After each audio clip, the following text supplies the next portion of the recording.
Hello you lot, how you doing? I think what we'll do is I'm going to try and make an idiot's guide to tuning a Nitro car, because it's been requested, an idiot's guide. So that's going to be like, well, I can't make it too idiot proof because it literally be fuel goes in, air goes in, big bang, engine runs. Thanks for watching.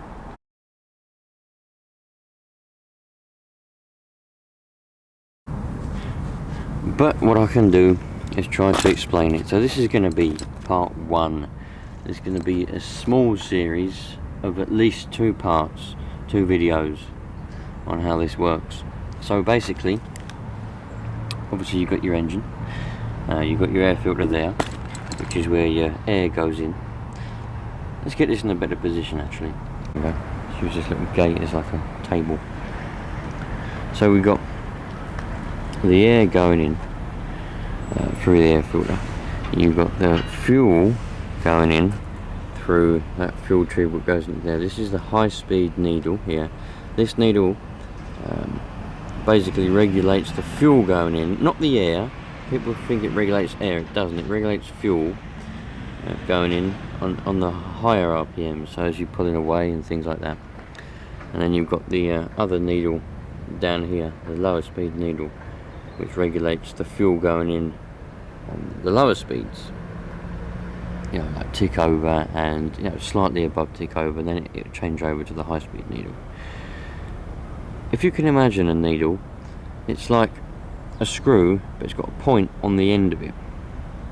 So as you screw that in, what that'll do is it will restrict the amount of fuel being able to flow through. In a minute I'll tell you how the fuel flows. So the more you screw that inwards, yeah, clockwise, the screw's going to go down and you're going to get less fuel. Same for that one. If you do it outwards, anti-clockwise, the screw's going to come out, there's going to be more fuel going in, so you have a richer mixture. The air is not regulated by any needles. It's only regulated by the throttle, the slider or butterfly, depending on what kind of carburetor you've got. Obviously, the more fuel going in, there's going to be less air, which obviously contributes to a richer mixture. The way the fuel gets pushed through on these engines is a little bit of vacuum, but not a lot. Mostly through pressure. Your exhaust comes out your exhaust and goes through here, and there's baffles in the exhaust which make the pressure come back through this tube, which go into this your fuel tank, which then pressurizes the fuel tank, which is why if you've got a leaky lid with little seals a bit shit there or something, it should be a good seal, it ain't gonna work. I mean, I've had people in the past where I've been making videos starting up cars and I haven't put that tube back on now, because sometimes I just don't bother. And the engine's kept conking out, and people have gone, oh, just because you ain't put that tube back on, you don't know how it works. Which is true, you need that tube on for the pressure in the tank for it to be able to work. But it will run without that one, but just not for very long. I've got gnats going in my ears. So, what you need to try and achieve when tuning your car is you can never get, that's not very good English. You can never get a good tune on a cold engine, okay? So what you need to do is you need to start up your engine with the best, you know, obviously if it's a new engine and you've got the stock settings, then fair enough, it should start up right. It doesn't always, but that's different. We're going on an idiot's guide here, remember? We're having an idiot's guide. So you got to start it up, drive it around, let it tick over, warm it up, whatever you got to do, just make sure it's warm. I mean, you can cheat, you can heat it up with a heat gun or with an engine warmer, and that'll get it warm enough, but not properly. You need to run it really. And then you need to drive up and down. In the next video, we'll be doing it in practice, okay? This video is just the theory. The next video will be the practice, and I'll be showing you. I've already done videos on this, but it seems like they were a little bit too advanced. Well, I thought that they were basic, but obviously needs more of a basic explanation. So warm it up. Once it's nice and warm, then you can start playing. Now you would think that you would start with the low speed needle and then move up to high. Start from bottom and go to top. But Some places might recommend you do that, but from my personal experience, I find that playing with the high-speed needle first is better, and it's just easier to get a good tune, and then move down to the low-speed needle. Some engines have 3 needles. If you've got 3 needles, you'll have a high-speed, you'll have a low-speed, which may also be on the other side, depending on what kind of carburetor and throttle setup you've got. And then you might have a mid-range. And now a lot of places recommend you don't touch the mid-range, but I do touch the mid-range. It's just a case of playing around. And what you want to do is you want to turn your high-speed needle in. You go up, you want to go up the road, and then you come back down the road, and then you give it about a quarter of a turn on that needle there, clockwise, yeah, inwards. And then you want to go up the road full throttle and come back down the road on full throttle, and see how it performs. You want to make sure you've got loads of blue smoke, yeah, through the whole rev range. You want loads of blue smoke. Some people aim to get no smoke. They're like, oh, I've got it tuned well, I've finally got no smoke. No, that's shit. You don't want no smoke, because then you ain't got enough lubrication and then enough fuel going in. You want loads of smoke. Nitro engines are supposed to run with loads of smoke. It's simple as that. I've explained it before. If you don't like pollution, then you don't want a nitro car. So,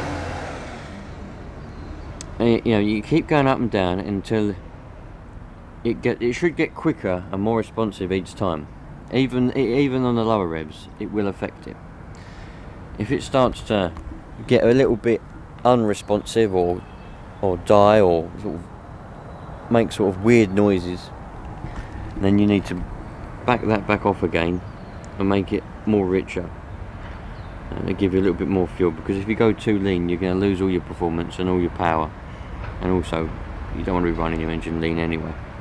Once you've got this one set up, then you need to go on to the low speed needle and get that set up for the sort of lower revs. Now that will affect your pulling away. It'll be quicker, it'll be more responsive on the throttle by turning your low speed needle inwards. You do the same method with the low speed as you do the high speed. You turn it in a quarter of a turn, you go up, you come down, up the and down the road. You still want loads of smoke. You want loads of smoke on tick over, you want loads of smoke pulling away, you want loads of smoke all through the mid-range and through the high revs. There's got to be loads of smoke. It's as simple as that. I know, I'll just explain. People go, oh, there shouldn't be any smoke. It's bollocks. There should be loads of smoke. Simple as that. So, it's very basic. There's not really a lot to explain about how to tune a nitro engine. There's not really a lot to explain at all. It's very simple to do, but it's controversial. There's a controversial part of that, really. I say it's simple. It is a simple theory, but nothing on any engine, petrol, diesel, nitro, any engine, it never goes easily. I've spent ever since I was about bloody 5 years old playing with engines, and ever since I learned to drive when I was 17 years old, playing with real engines, and then before then I was doing motocross, playing with dirt bikes, engines and things, and obviously the nitros come along as well before then.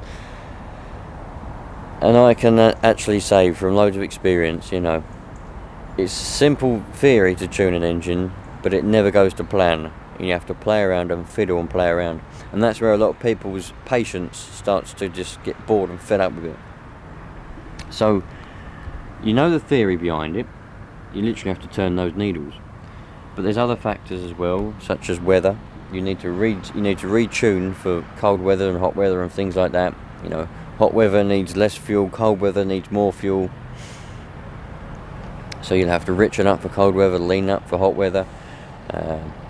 Different percentage of fuels, different brands of fuels. I don't believe the brands as much, maybe a little bit depending on how much oil and things they got in them and other additives, etc. But you just need to do a little bit of tweaking, and once you get experience, it won't be a problem. A lot of people panic. Oh no, I've got to retune it. Fuck off. All you got to do is turn the needle. It's very simple. So now you know the theory. You've got your needles there. You know how to identify them. High speed will always be that one. Low speed, but on some carburetors, this one in this position here may be a mid-range. If you've got a low speed, it'll be around here somewhere, and then this one is the mid-range. But on this engine, it's a low speed. But even some people say never touch that one. A lot of people say on these T15 engines and a lot of other engines like this, only touch that one needle, which, you know, it can be true. You can get a nice tune with only touching that one needle, but you can get a better one by touching the other one as well. So I know that was a short and probably, you know, yeah, I'm trying to do an idiot's guide as what was requested, so I want it to be, you know, short and as less detail as possible, and I think I've covered that with the theory. This Savage one, this has got 3 needles, but we're going to keep it to this two needled engine, T15 engine for now, and we'll get the basics covered, get the basics all dialed down for now. And in the next video, we'll do a theory, not a theory, we'll do a practical. I'll start it up, I'll run it up, and I'll try to show you. This engine ain't going to be the best. I might have to switch over cars actually. This particular engine has got problems with it. It loses compression when it gets hot, and it ain't going to be good for trying to explain how to do tuning, because it ain't going to want to tune very well. It's a bit of a work in progress. So I'll switch over cars, probably bring a different one tomorrow. It's Friday tomorrow, which is handy. And then I'll show you. But you just got to remember as well, I think a lot of people, even quite experienced people I've noticed, they seem to be scared. You know, I can't see the scaredness. I can't see the reason for being scared. This is a toy. This is a toy. It's not going to do any harm. It's a hobby anyway. So some people are like, oh, I've got to tune it again. Oh no, you know, I've got to bloody tune it. Yeah. Yeah. So do it then. You've been doing this for like 5 years. You know, some people, 5 years. And they go, oh, I've got to tune it again. Look, just fucking do it.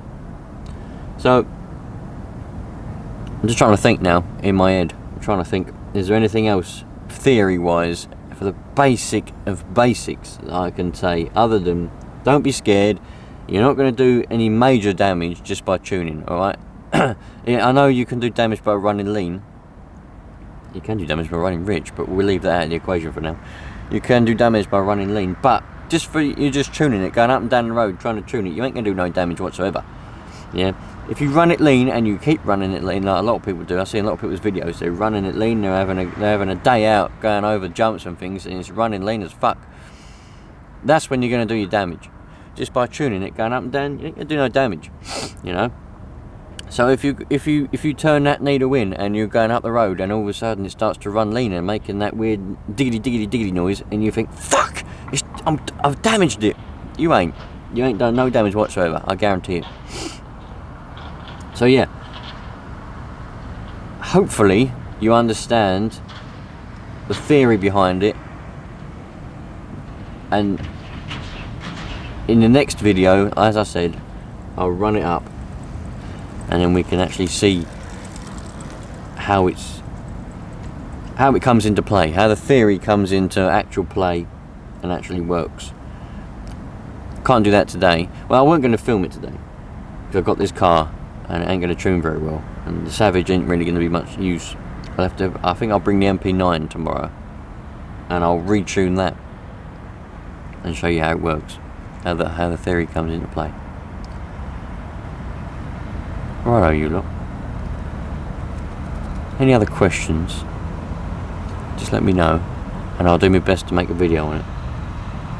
I've got to do one on the FTX Carnage. I can't remember what the question was now, but there was a question on the FTX Carnage. Catch you on the next one, dudes. Take care.